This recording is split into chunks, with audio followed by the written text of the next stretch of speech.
Process. Everything. Process is Everything. Process. Everything. process Everything. Everything. is process everything. Everything. Process is everything. What's your title? What's your title again at Pellicano?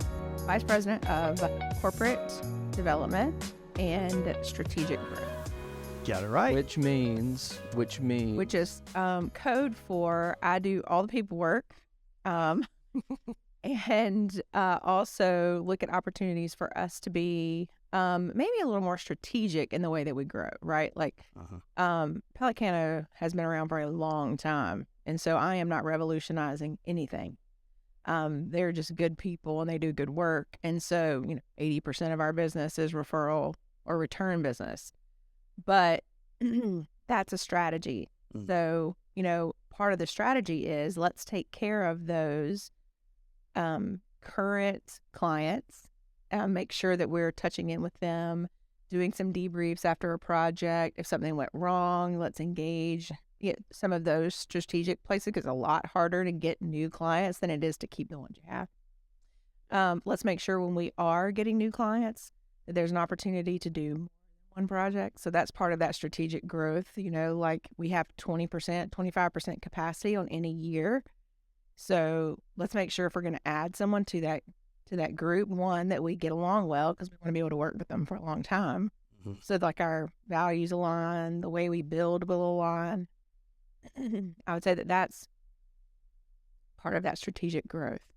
Stephen has a lot of people. Our vice presidents know a lot of people. We do a lot of good work. Pellicano does not need me to do work well. But I think Stephen sees the benefit in being more strategic. That's awesome. It's always crazy in construction. Like Tracy and I have a couple of businesses. We've had other side businesses, and I always thought, man, if somebody can build a massive building, we can do anything because everything has to align. Yeah. Think about building a hospital. Wow, that's insane. Yeah, that is insane. How do you bring that stuff together? Not going through the details, but how does that come to? That has to be part magic, part skill, a lot of relationships, dealing with these personalities, 150 personalities. How does that stuff align? Well, you need God to cooperate first because, if you could have a project without, if it's a 180-day project and you get, 75 days of rain, it's no longer a 180-day project.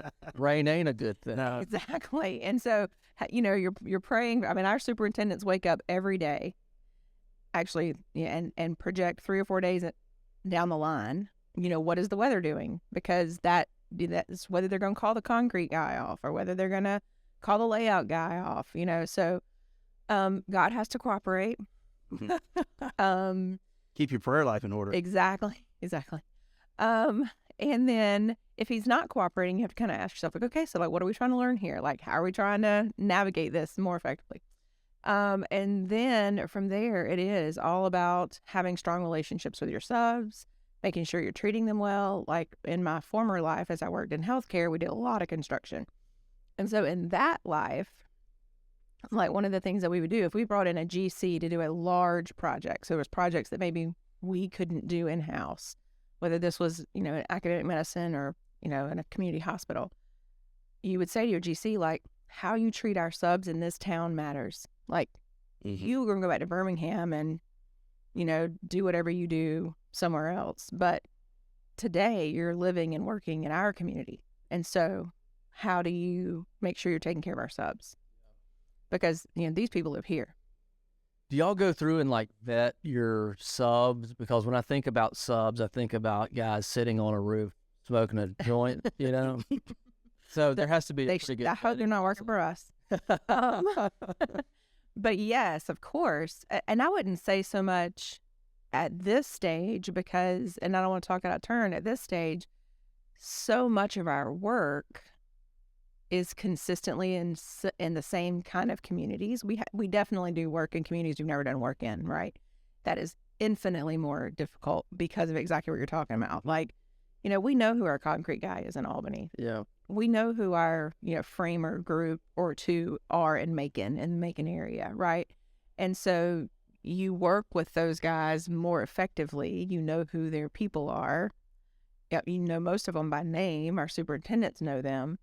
And so then it is a relationship, which is just much more effective, on the day that you're like, the Lord didn't cooperate. We've got 75 days of rain. We're going to have to work the next, 22 days in a row to catch up. Mm-hmm. That's a much easier conversation with a sub that you know well. Mm-hmm. And that you've treated well. People have treated. Absolutely. And you're in it together. You feel like you're in it together. Is that how Pellicano found you? They were doing work with a organization that you were already at. I mean, Mhm. walk us through. You were in the healthcare. Yep. How'd you get from healthcare to construction? Well, so you have to kind of back up even before that. Go all the way back. So my dad was in construction. And so I grew up, doing all things that my dad did because I was the oldest child. And so there were several cousins on my dad's side of the family, mostly boys. And so I've always said, like, I was born a linebacker. I live like a linebacker. I work like a linebacker. And so I don't think I knew I was a girl until I was probably 13. I knew I was a girl, obviously, but not really. I still say, like, there's things I just don't know how to do because I'm not really a girl. I feel the same. That means a lot. It means a lot in 2023, right? Yeah. Means a different thing. Different stuff. But so I was a daddy's girl. And so I was very hands-on and very much engaged in kind of that was my comfort zone, so to speak. And so I went into sports medicine in college, which was in healthcare, but really very tactical, very, rough, and then I worked in orthopedics. So I went from sports medicine athletic training on the sideline, working for colleges and high schools, to then working in healthcare.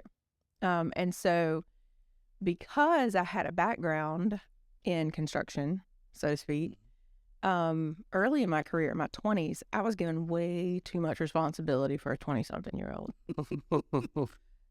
in construction. So commercial construction, where I was, hiring the GC. I worked for a not-for-profit in Richmond, Virginia, and we built things. Brand new YMCA came out of the dirt, and then we added a addition in the first year that we were alive. It was a 25,000 square foot addition. I was 23 years old and had the opportunity to kind of take that from idea on.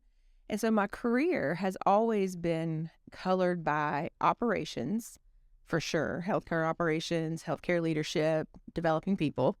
But also there was always this construction project going on that I was always responsible for. I don't know a time that I wasn't doing some kind of construction, renovation, ground up, the whole nine. And so, I was working for Phoebe here in Albany and had an opportunity to do a construction project. And there's so many stories that combine. So I love healthcare. I love all things healthcare. I love the possibility that healthcare brings to people, right?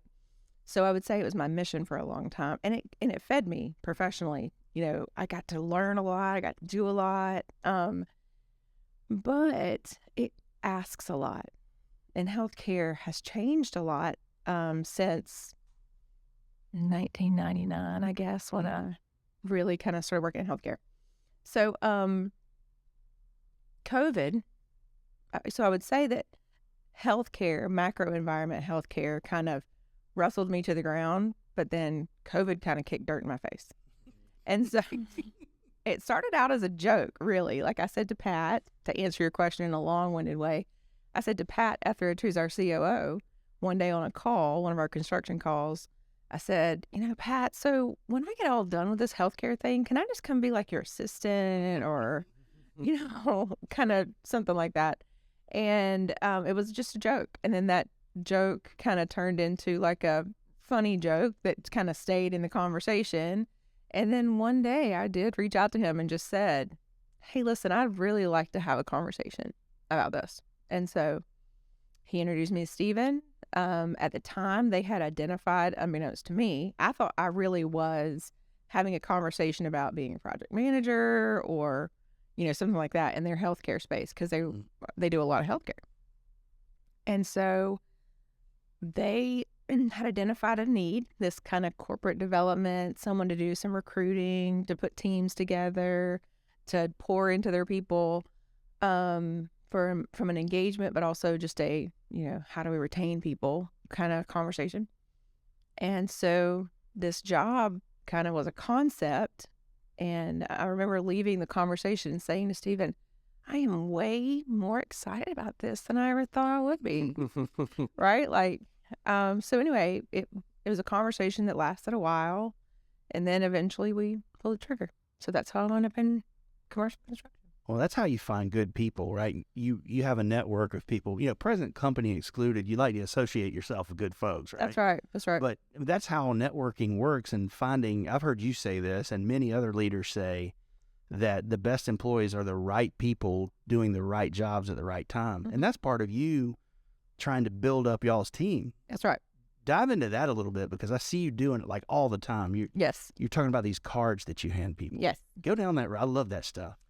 So I actually stole that idea because all great ideas are stolen. Absolutely. There's very few original ideas today. Yeah, that's true. I mean, you can basically learn how to be a heart surgeon on Google or Yahoo. YouTube. I'm studying that right AOL. Right, exactly. Right. AOL. E-Bombs World. And so I stole that idea actually from Kelly Chapman, who was working at the time for Safe Air. Mm-hmm. And so she and I were kind of doing some brainstorming. She has a role similar to mine at Safe Air. And she's doing it now, I think, like part-time. And so she and I were doing just this brainstorming. And so one of the things that she was talking about that she was going to do were these cards. And I loved the idea. So I stole it with her permission. And kind of made it ours. And it's this card that basically all of our leaders have. And so if you run into somebody who, let's say they're working the crew on a road project. Yeah. But you see them working, that you like stop, roll out your window and, say, and the card says, you're awesome. We should talk. That's awesome. That is awesome. That's dynamic. You see somebody that's dynamic, you want to give them something that'll make them think. Yeah. And really, I did that. I had something similar to that when I worked in healthcare, because healthcare, you can totally like recruit folks who are at the drive-through line or a waitress, and just say, like, if you're interested in healthcare, like, give me a call. And because you have front desk folks and, there's been a ton of people that are working a ton. I mean, I don't have numbers, but I'm at north of 30, south of 100 who have come into the healthcare environment in the 25 years I've been there. That I was in that is in healthcare, who were like waitresses or worked at the grocery store or whatever, and just we're just good people. Yep. That's part of your system. Tell me how we were having a conversation about the title of this show is Process is Everything, and you're like, it is, but people are everything. Yeah, no, and people are everything, and process is what makes people great. Exactly. So tell us That's about right. that. How are you integrating that in your daily work life? So I think it starts when you're having the first conversation with somebody, right? Like you're trying to decide, like, look them in the eye. Like we have lost the concept of looking people in the eye. Now, I actually am terrible at it too, just as a side note. We'll find out. Look at the top of their head. I don't, but when I'm thinking, like just then, when I'm thinking, I look away because I'm thinking. And so I actually have to be very cognizant and tell myself, like, look him in the eye. And so now I'm like staring Blake in the eye. Now, Right. And now we're nervous. And now I'm nervous because I'm like, I'm not doing it. But we've lost the concept of looking people in the eye. In the same way we've lost the concept of the thank you note. We've lost the concept of the handshake. And COVID took from us, for me especially, the hug. And so I think that we as people are not connecting with each other. And I think that's the starting point. Where does the system start? It starts with I do a phone call with folks. That gets me kind of an introduction. but then I do a video or a face-to-face. I will drive to Atlanta just to meet a person. Because part of the system is looking people in the eye, talking to people. I want to, one, I need to make sure that they can and will be able to be successful in a construction site, right? There's certain things that you need to be able to be successful in a construction site. And so we talk about that. Is there any reason why you couldn't be successful in, South Georgia heat for 12 hours a day? Let's talk about that. There's things like that. And so that's where it starts, and trying to just get to know people, and then just being honest with them. Like, one of the things I brought to my role, especially later in my career in healthcare, and I know this sounds like a foreign concept, was honesty. So how many of us have, interviewed for a job, went to a job, tried to do a job, and you felt like that the recruiting team was just kind of letting you, they were like playing the music and you found yourself dancing, right? Right. That's not honest, right? Yeah. And so I did that early in my career, and actually it's the only time that I've, really been tragically fired from a job, was I tried to do what I thought that leader in my interview, because I can read people, I tried to give her what I thought she wanted, and she loved me in the interview, but who I was as a person, she didn't love so much. I'm a little mouthier than she wanted me to be, for example. Mouthy. I'm a little mouthy. And so I learned from that, like, you need to bring your honest self to the table. So we have that, you can have that conversation in those moments, right? And then I also talk about how great we are, but I also talk about, like, we're also tough. Like, we're a group of people who are working in a highly stressful environment, and we're not always going to be great. And so let's talk about, what does it look like for you? Tell me an example of what it looks like for you when things didn't go well and you wound up in a conflicting situation. How did you handle yourself? Most people aren't ready to answer that question. Yeah. And so they dance a little bit. That is awesome. I mean, I always think about honesty. We talk about that a lot here because it is overlooked, especially in business. And I see these people more than I see my wife and my children, That's right. unfortunately. But I think, too, it starts with being honest with yourself is a big deal, because you can't be honest with other people until you're honest with yourself. And so we talk about honesty here a lot. And I always see that the most successful people around us are the most honest people that we know. Yeah. Blake coined a phrase that honesty is the best policy. Yes. Oh, yeah. Trademark. It's his. Good. That was Good. I haven't heard that one before. That's a good one. So you said you grew up in construction. I feel like it's interesting being female and so interested in construction, because I feel like the first thing you think about is kind of a man's world, right? Construction's kind of a man's world. Do you feel like has that man's world feel? Do you think being female has benefited Pellicano in some ways? In what ways?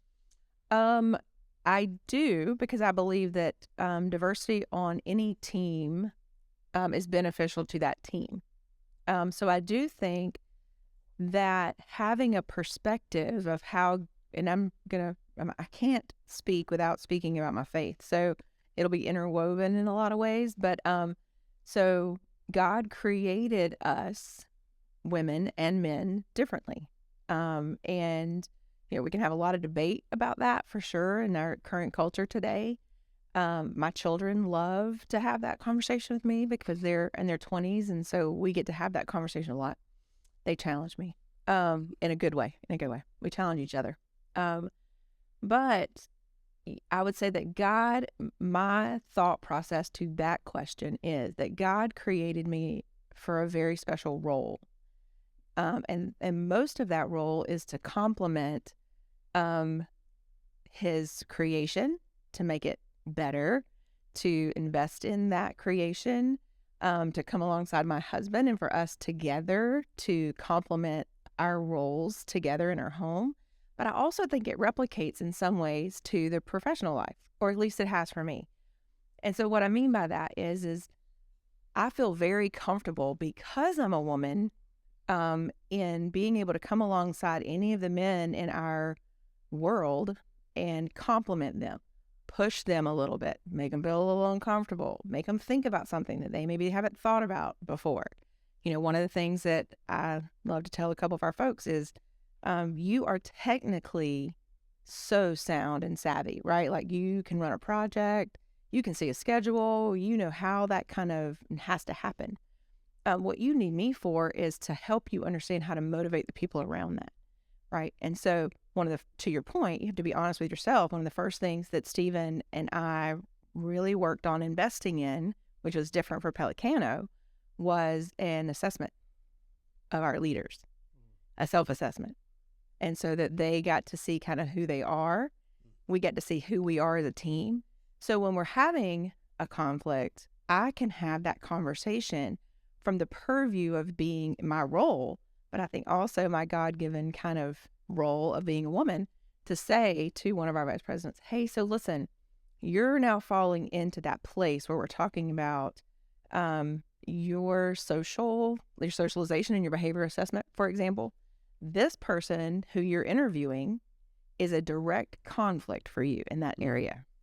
And so, for example, to protect the innocent, I won't say names, but for example, you know, this person we're looking at hiring is highly social. You don't need that as much. That's not who you are, but you are now going to be this person's leader. So if you act like you don't care about what's going on in their life, you will completely destruct the relationship. So you have to figure out, do you care about people enough to be able to make that investment? And if you don't need to hire this person because they need it in a huge way. And so I think that has been very different at Pellicano and in construction. And if we, take that out, that next kind of ring in, I think, the way that men function in the professional life, right? So most of my world has been in orthopedic surgery. I know 3 orthopedic surgeons who are women. I've probably worked with 150. And so having the conversation with them, I learned it early on to say, like, you can ruin in 14 seconds what has taken me a month to build with our team.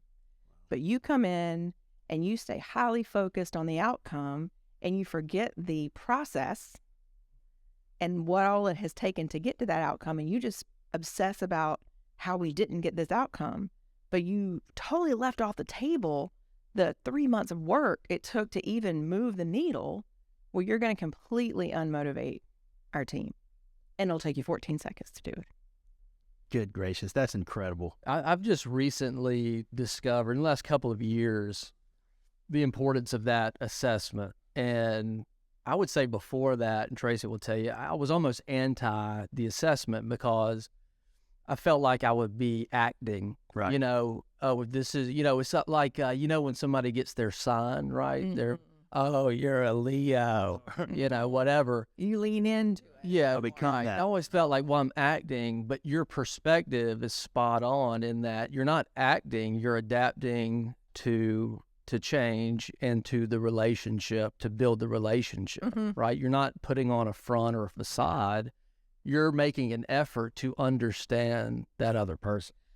I think you're very introspective, Blake, so I'm going to put that on you a little bit. And if you're not, let's just go with it for the sake of... Let's get out the disc profile. Find out where he is right now. Yeah. Very. And so I would say that the truth is like, kind of like, and I hope this isn't disrespectful, but, when I traveled, I used to, I love travel. And so when I would travel the world, and I would go to Spain, or I'd go to Ireland, or I would go to, a different dialect. Boston, one of my best friends lives outside of Boston.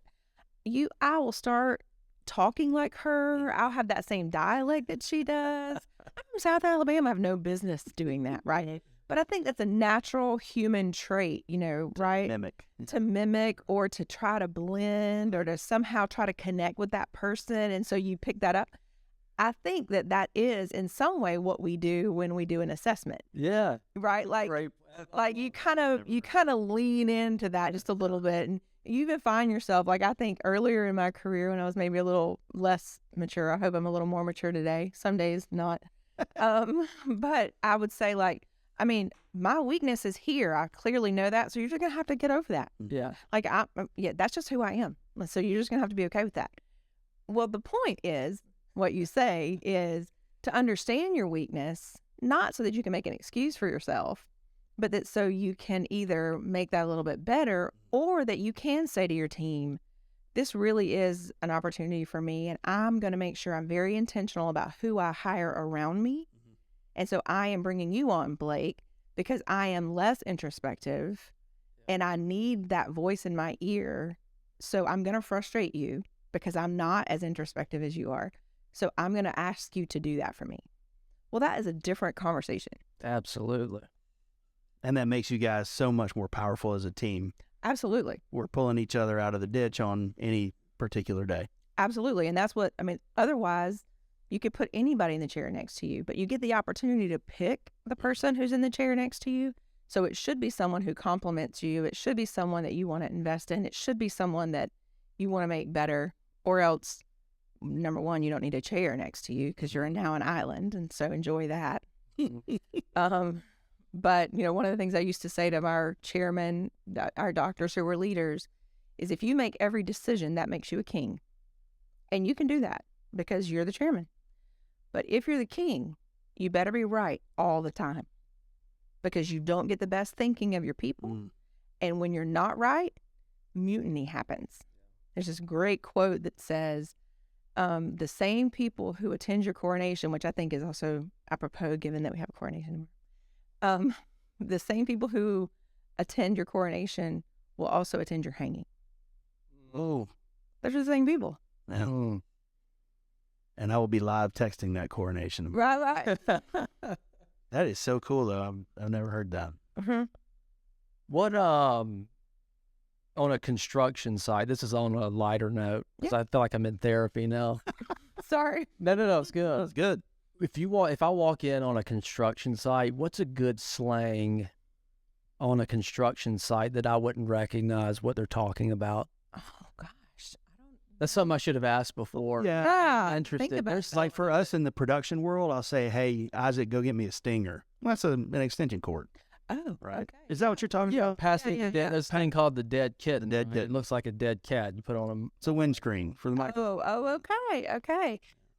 Yeah, I don't know. I mean, like, I think that we call a hammer a hammer. See, a hammer around here is a camera with a short lens. No, I'm kidding. We just made that up. Yeah, I don't know. That would be a John Wagnon question. So he's our general superintendent.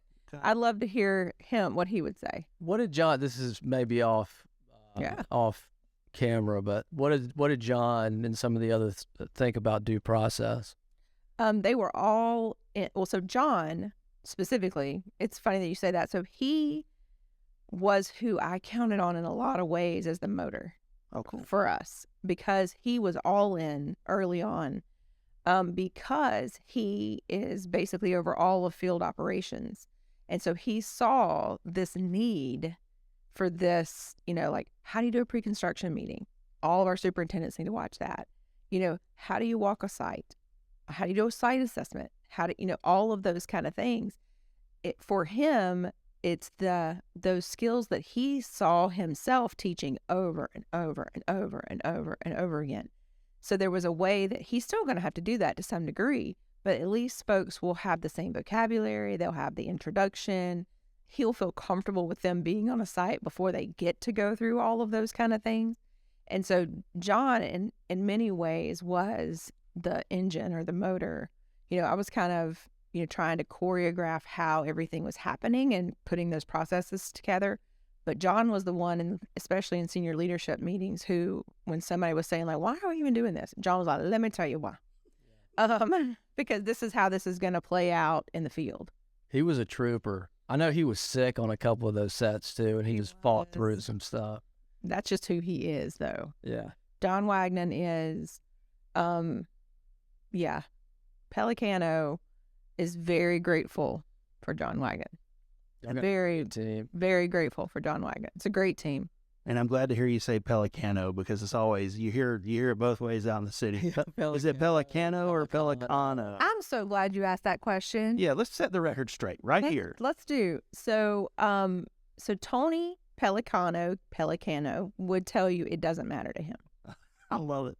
So he doesn't care. I think that it would go either way for him. And so I asked him when I first got hired, but how would your dad have pronounced it?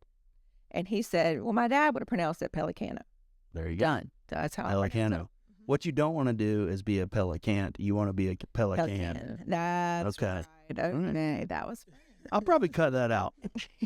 I'm going to pray about that one. Meredith, Brey. the kind of person that shuts off at the end. You know, there's always two types, right? You shut off, it's over, I'm doing my thing at home, like work's done. Or do you carry a lot of that over after hours? I mean, you have a pretty high level position in the company. I know you can't always turn it off, but just personality wise, is it shut off? Or are you thinking about this stuff All the time.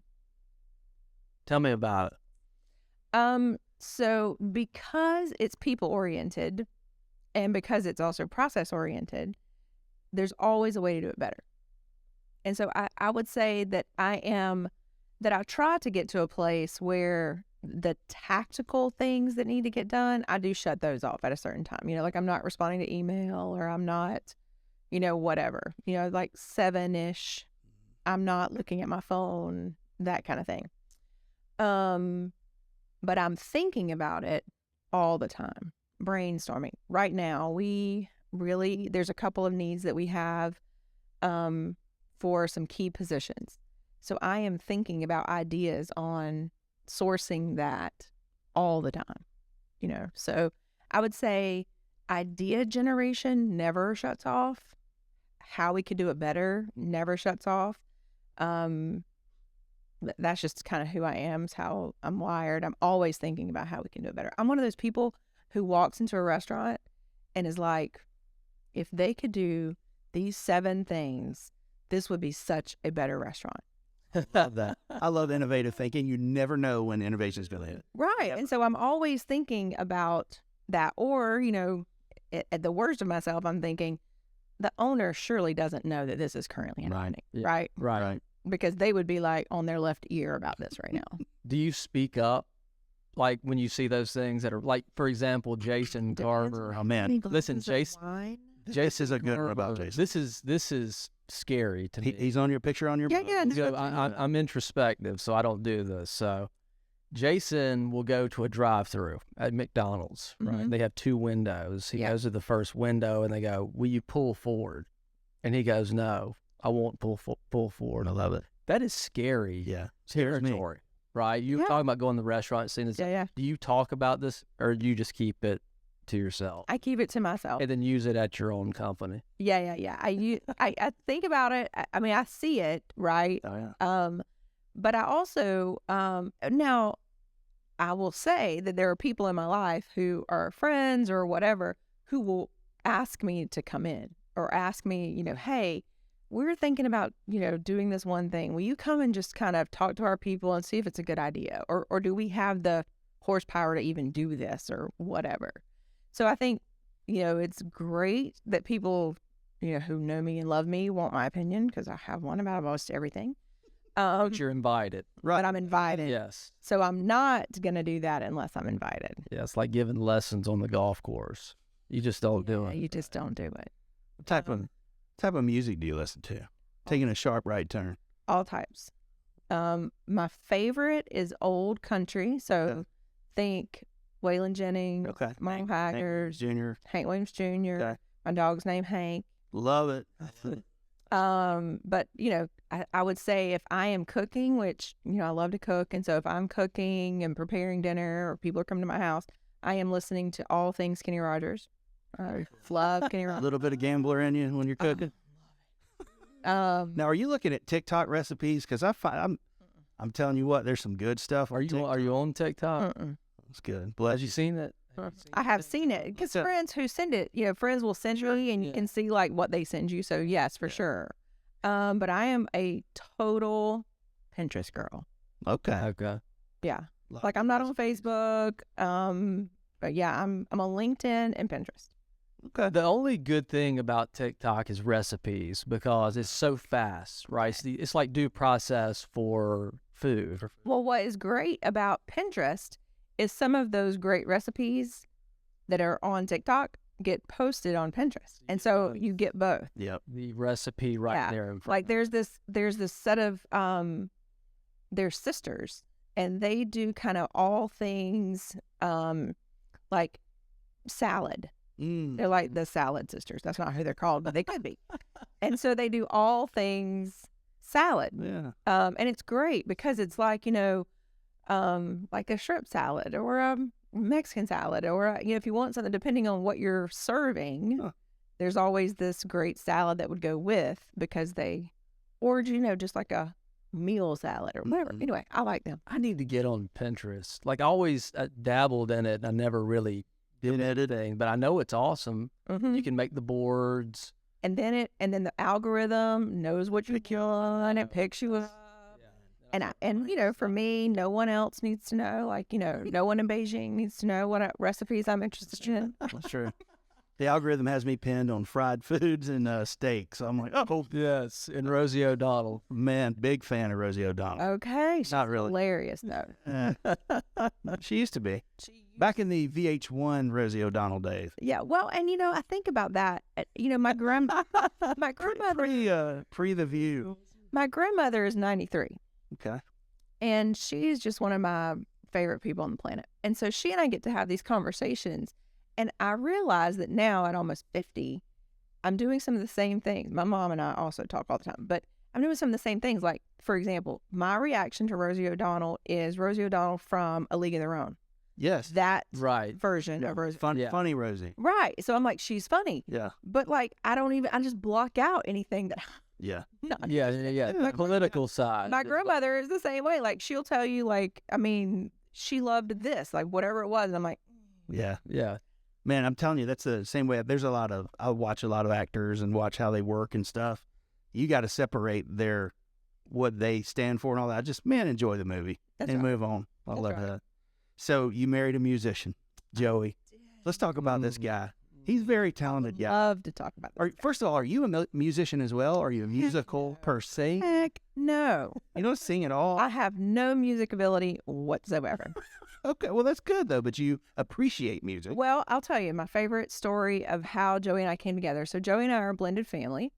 So our very first date, so we've known each other for 30-something years, but he's 5 years older than me. We went to the same high school, grew up in the same small town, went to the same church, the whole 9 yards. But he's 5 years older than me. So, when you're 11, Yeah, that's a big thing. That's a gap. Yeah. Yeah. So a little less so when you're 50s. Right. Really a problem for my father when I was 15, probably. Right. So, so when we had our first date, we decided, okay, we were talking on the phone, we're going to have a date. But we wanted it just to be kind of really out front from a small town, lots of people talking about Everybody's talking. and everybody knows me, know my family, everybody knows him. I lived in Atlanta at the time, but still, it was a thing. So we decided our first date would be, we would make dinner for our kids. I want to be out front to begin with. At the time, our children were 13 through 20, 4 of them, 13 through 20. So we've had dinner. Here's the music. He doesn't have a dining room. So he's a single dad. He's in no dining room. So his dining room is a jam session, like piano, keyboard, drum sets, guitars, mandolin, the whole nine. So they, every time, and we're still this way to this day, after a meal, they go and play. So Sam is my son. So Sam and I are sitting on the couch while they're jamming or whatever. And Sam leans over and goes, so where do we fit in? They handed you a maraca and a tambourine. I was like, every performer needs a good crowd. So Yes. try the crowd. Under the audience. Play to the crowd, man. That's right. That's That's great. right. So we just kind of say like, hey, y'all play this, or hey, y'all play that. Does he jump on the piano, guitar, like weekday? Like, Every day. Yeah. This morning, he's working on. I went to the gym. I came back. He was like, "Hey, I got 3 songs that I've kind of worked out." Oh, cool. He plays music. Right. He's also a chaplain Okay. at Phoebe. He's the chaplain at Phoebe, and so he really believes that music does so much in the healing process. So he plays both for staff but also for patients, and so he's playing like these hymns, right? And so old school hymns. That's his jam. Far away. Yeah, he loves all of that and loves all of that, and so he loves the new stuff too. But like that's his like safe place. Oh yeah. So he went and played this music, to do the safe place, his safe spot. And so he had some wonderful African American nurses who were like, "Dude, you're gonna need to spice this up a little bit." Awesome. So they gave him like a list of like 4 or 5 songs that you would sing in an African American church. And so Joey's been learning that music, and he loves it. He played for them this past week, and they had like a total jam session right in the middle of a patient hallway. That is awesome. Yeah. So no, he loves it.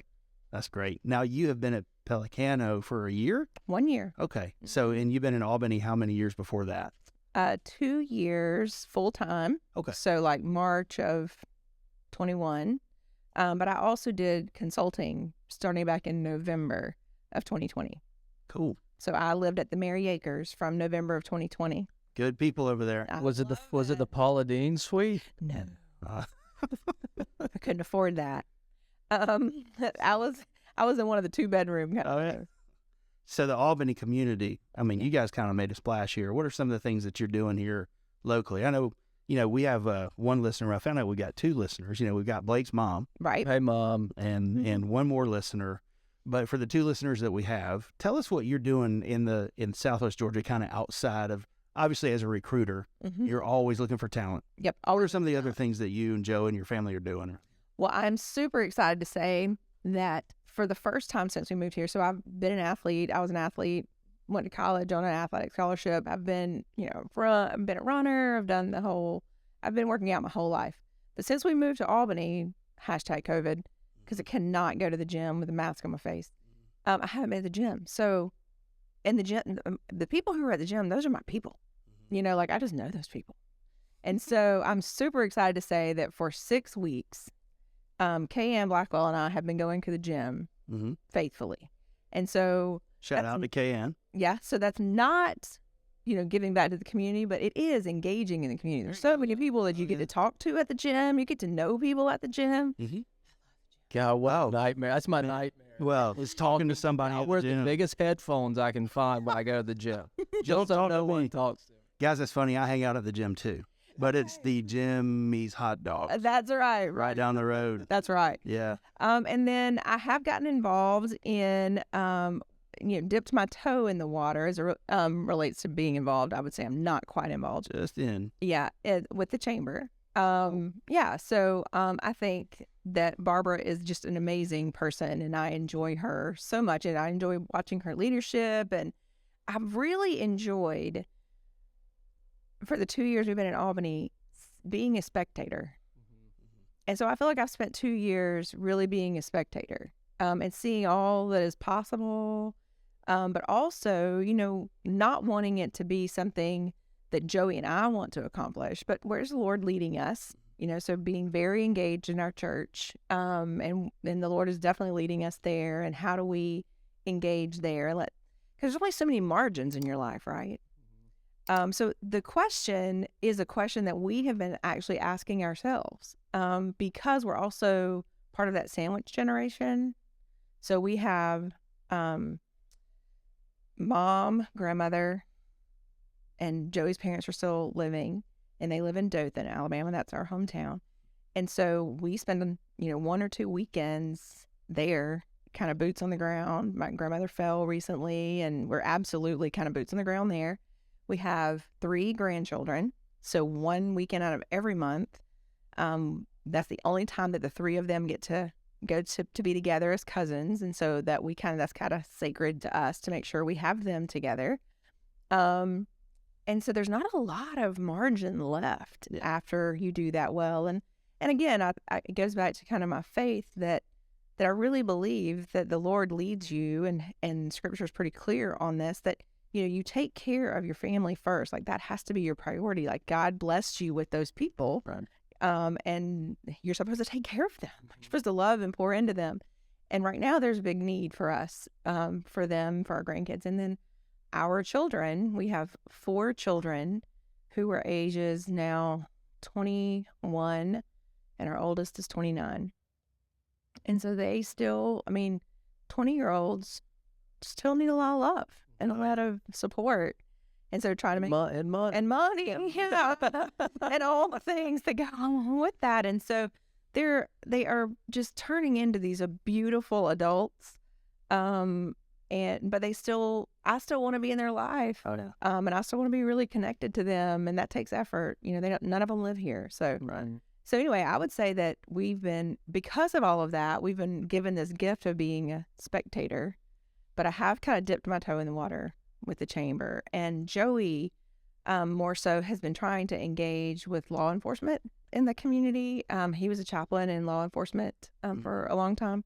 And so, but just nothing has kind of taken root, which means that it's not there yet. So.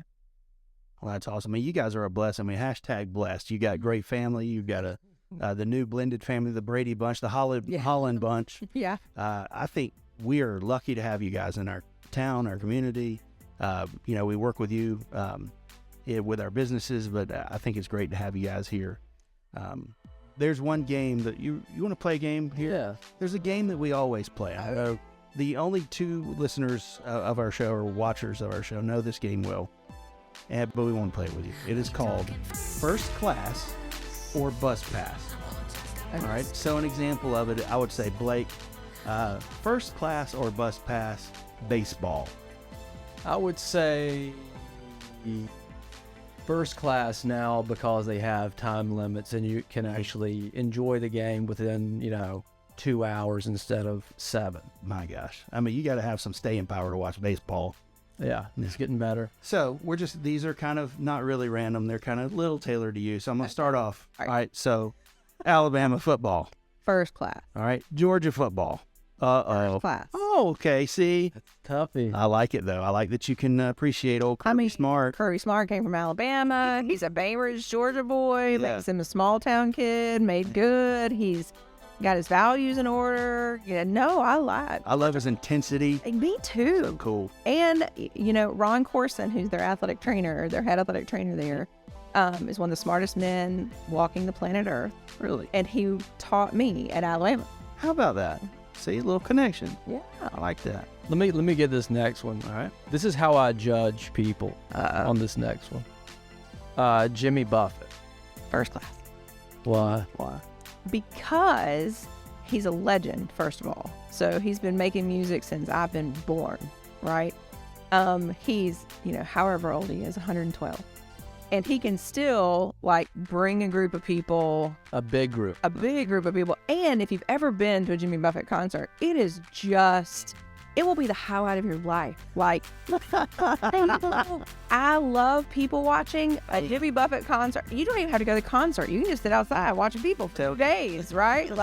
So I would say that in terms, and, he obviously, he leans into a lot of the kind of Southern beach culture. So first class. Little sponge cake. So Burger. tennis shoes with business suits. There we go. Sam. It's big now. I saw a couple of those at an event last night. Yeah. People I know very well. One's a doctor. Yeah. Suit, tennis shoe. Were they Now, here's the thing. on clouds? It was like an on cloud. Oh, yeah. It wasn't like the. I like dressy. the dress shoes that have the white thing. The white thing. I That's do like those. Yeah. But I will tell you, so one of the things I love about that option, at least, is when you go to a conference and your hotel's 4 hotels away from where the conference is. Awesome, because your business suit, You can get away you with. can get away with it these days. So I do like it for a utilitarian purpose. Yeah. But if you're dressing up to come to a business function or whatever, Just for some Yeah. dress shoes. Yeah. That's why I always There's keep a. plenty of nice dress shoes out there. That I'm gonna laugh for I always keep a pair of heels in my purse. That's good. Let's do last two. Change orders in general. You being from the construction world. Yeah, so I'm going to go first class. All right, and why? Because I think it's really important to be transparent with your owners. Mm-hmm. And so those help you to be able to articulate exactly what the change is going to be so that you're meeting their expectation. I would prefer to get through an entire job with no change orders, right? Like that's the goal. Perfect world. Yeah, that's the goal, but that's impossible, right? Because no design is perfect, going in. You don't know what you're going to see until you're there. So change orders, in theory, like most things in theory, can be used for evil.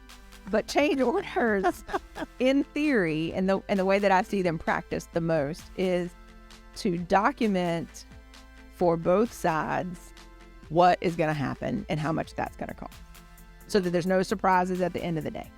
So Steven said that's the correct answer, and you're subject for your raise. Oh, gosh. All right, last one. I think I know where you're going with this. Pro country music. The What? pro country. All right, we're going to cut that one. Like bro, like new country. no, 0%. Flat bill. Like what comes to mind when you think about that? Does a name come to mind when you think about? I would say it's ugly. But I will say, y'all all know what it is, right? Like if you cannot watch this. Okay, so let's go off of this one. Let's do it. Yeah. CMA Awards circa 2023. Yeah. Bus pass. Yes. Yes. So I think that's where my head is automatically. Now, in fairness, because margins, I'm not seeking it out either, right? Like I'm not trying to, but I lived in Nashville for 10 years. So I love all things country music. I think Carrie Underwood is a gift to country music, and she's new, and she's got some new stuff. Yep. Great legs. Obviously, and she worked hard for them. Never missed a leg day. Like, Never missed a leg day. but I'm talking about at KFC for Yeah, me. right. But like Taylor Swift, right? Like she's totally made that switch. She's an incredible musician, does a incredible concert. So when you say bro, though, then I'm kind of tossed over. But Taylor Swift like drew the line, like went over Yeah, top. she You did. know, it wasn't. She went kind of blend in it. So CMA 23, that's insane. Yeah. Yeah. So Just I'm like, but yeah, bus pass. Well, we appreciate your time. It's been a lot of fun today. Thank you so much. Appreciate it. Come back and be a guest again. Yeah, thank y'all for having me. I appreciate it. I'm not really. It's good.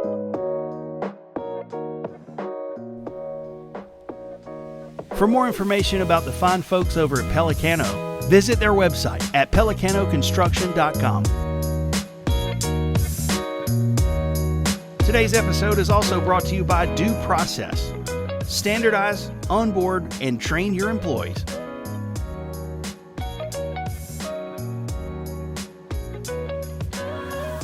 Process is Everything is a production of the Levy Studios. It's the right thing to do. Visit thelevystudios.com for more information. Subscribe to Process is Everything wherever you find your favorite podcast. Process is everything.